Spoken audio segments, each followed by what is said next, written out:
I have with me Dr. Monica R. Sandler. She is a film and media historian at Ball State University, specializing in the history of entertainment prizes and their influence on Hollywood. She received her doctorate in film and media studies right here at UCLA in 2023, and she's a leading scholar examining how awards shape media industries. And Dr. Sandler, I know you have a book upcoming. Can you tell us a little bit about that? So my upcoming book, which will be timed for the 100th Academy Awards, is called The Oscar Industry. And so it's discussing the founding of the Academy and how it became a global institution from its founding to its 100th coming up. Tell us maybe two or three fascinating facts about the history of the Oscars. One of the things I really grasp at in the book is this connection between the Academy and the labor movement in the unionization of Hollywood. Because fun fact number one is the Academy started as a fake union, and the awards emerged directly from that, sort of celebrating workers in the industry at a time when actors, writers, and directors were not unionized. So they were the first bargaining agent for those divisions of the workforce. And what does it mean to be giving out prizes and achievements? And like the earliest iterations of the Oscars, there were the first awards had two actors, directors, and writing awards and two best picture for producers, and then everything else was like were labeled as the technical categories, and people were giving a plaque instead of a trophy. So there really was this division of labor, and that's one of the things that I really focus on in my work. Second fun fact is that in some ways, though we just had the 98th Academy Awards, Yes. in some ways, the first Academy Awards were the third Academy Awards. I'll explain why. So the first Academy Awards were voted, and the first and second were voted on by a committee of five people. Members voted for nominations. They were informal, but they basically had 2 years of sort of trial and error trying to figure out what they were actually doing with this thing. How do we logistically get things done? This is also there were two awards in 1930. The second awards was the beginning of 1930, and the third awards was the end of 1930 because they were awarding movies that were like really archaic in a way. The first awards were in 1929, which was the height of the transition to sound. And they're celebrating silent films from 1927. And this is the same thing with the second one, where like some of the pundits or fan magazine writers were like, why do we care about Broadway Melody? This movie came out like a really long time ago, and musicals are so much better now. And so to combat that, you have the 1930 awards voted on by the membership. It also is one of the first years you see some campaigning and trade, with MGM particularly putting out a lot of advertisements pushing for Norma Shearer in the Best Actress category, which she later went on to win. Mm. The award season can really be traced to the start of in a period of awards giving in 1949. This was when the Writers Guild and the Directors Guild Awards were first launched. And additionally, you had the first Emmy Awards and the first BAFTA Awards, or British Film Awards, now British Film and Television Awards. So it all comes back to this one particular moment. The first years, particularly the Writers and the Directors Guild Awards, they were held scattered in the fall. But when they moved before the Academy Awards, they got infinitely more PR attention. And from there, you really see the economic structure start to take hold, where these awards are seen as predictive, and that leads to making the Oscars even bigger than they already were, but building this ecostructure where you could release a film and it could get a bunch of acclaim and recognition over the course of months because of all these different prizes.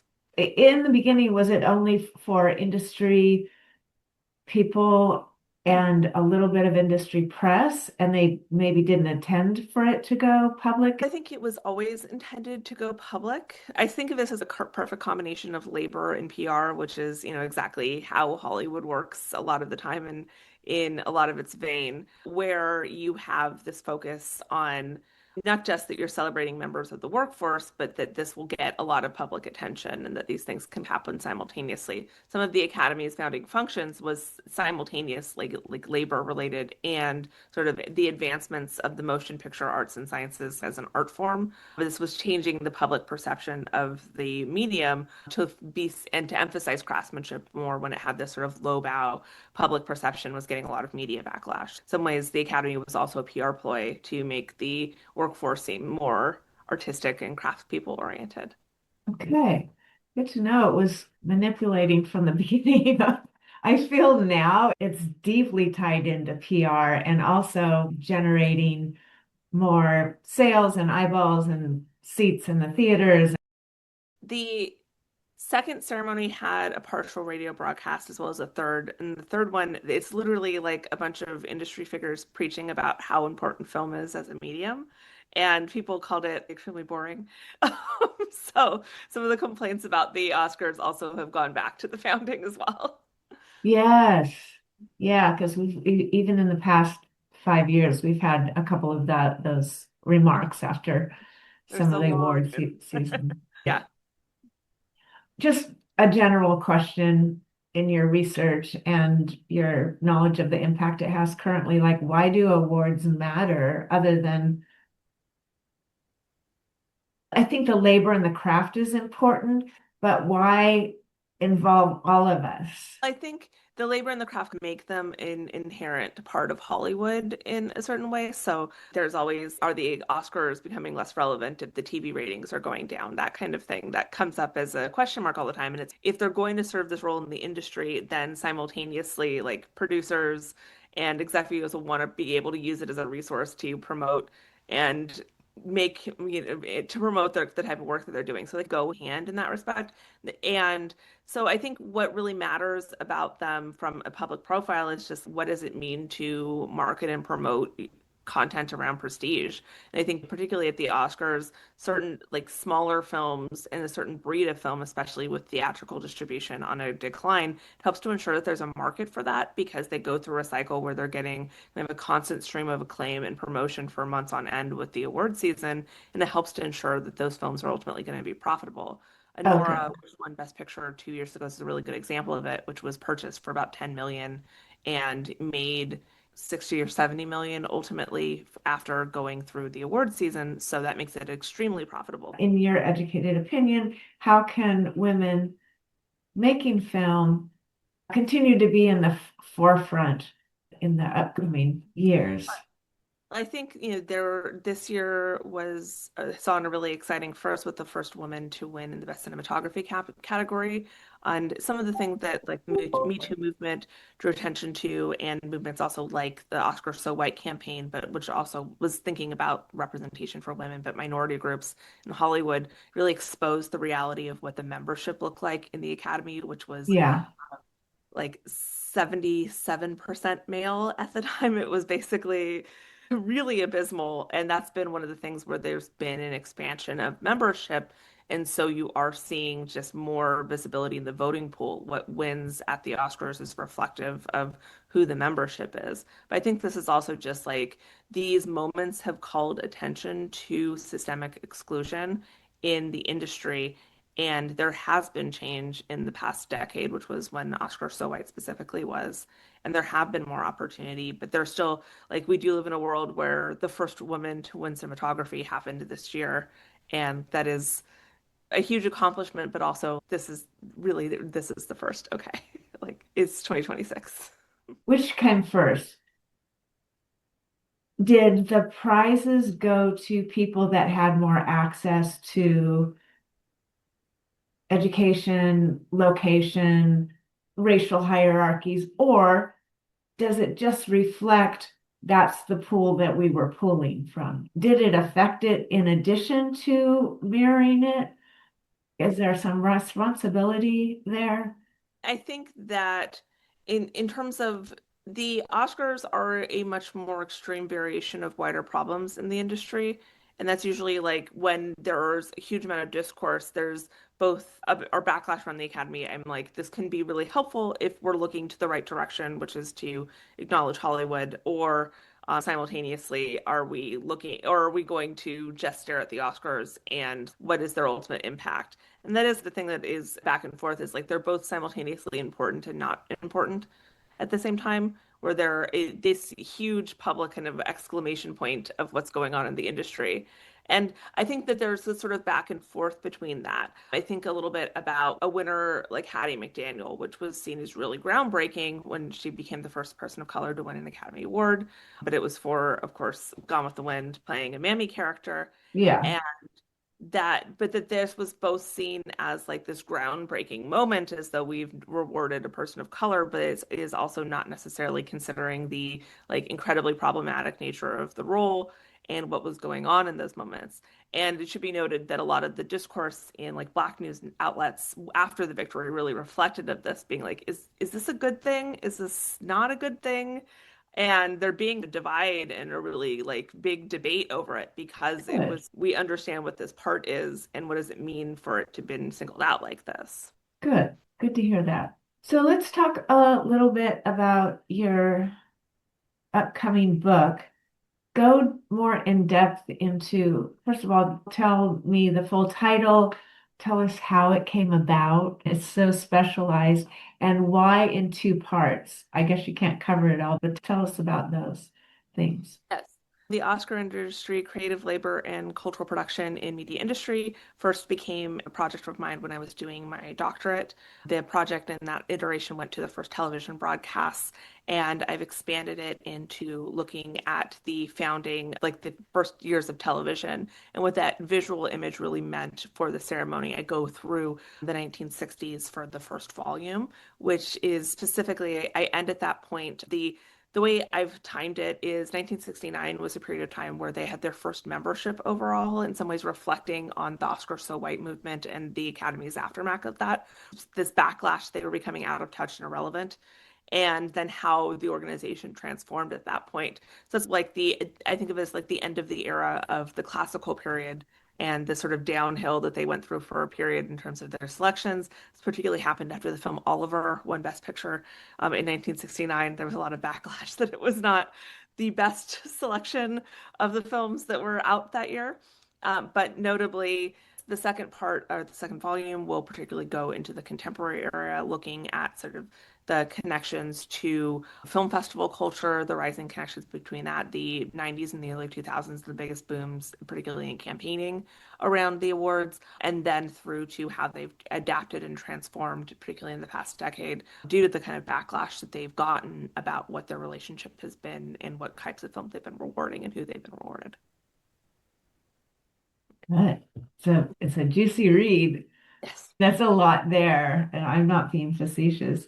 So t tell me, in your research, statistically, is there a parallel between the amount of PR campaign to the Academy for an Oscar nomination and ultimately a win, and the ones that do make it? Generally speaking, like there is, if you have a film that has absolutely no campaign, you're not going to get nominated for an Oscar. That is the really unfortunate, like you can give a fantastic performance, but if there isn't a backing behind it. This was the controversy with Andrea Riseborough a few years ago, where it was revealed that the wife of the director of the film she was working on, she only received a nomination and no one knew where it came from, but that she'd been individually soliciting friends about the film because they didn't have a budget for a full awards campaign in the traditional sense.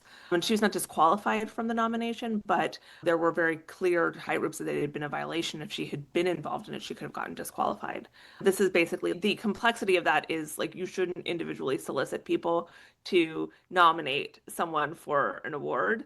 But also, if everyone else is putting a lot of money behind Right, presenting themselves, like how are you supposed to do it if you don't have that type of right, financial backing? And that is the really complicated nature of all of that is are they really rewarding the best or are they rewarding the ones that are based off of the campaign tactics that are used? That right is about. the unfortunate reality is what does fair ultimately look like? But I think and one of the things I really focus on is that it's really about there being this ecosystem that exists and what's being cycled through it. In some ways, like picking the best is a rather preposterous task. Right, And and of course the Oscars are about consensus and building consensus across membership, and they also may be a very specific pool of people and all of that stuff. But I think that what you have, and this is, I think, part of why I've always been so fascinated with them, is that I understand that maybe the initial act of it is rather preposterous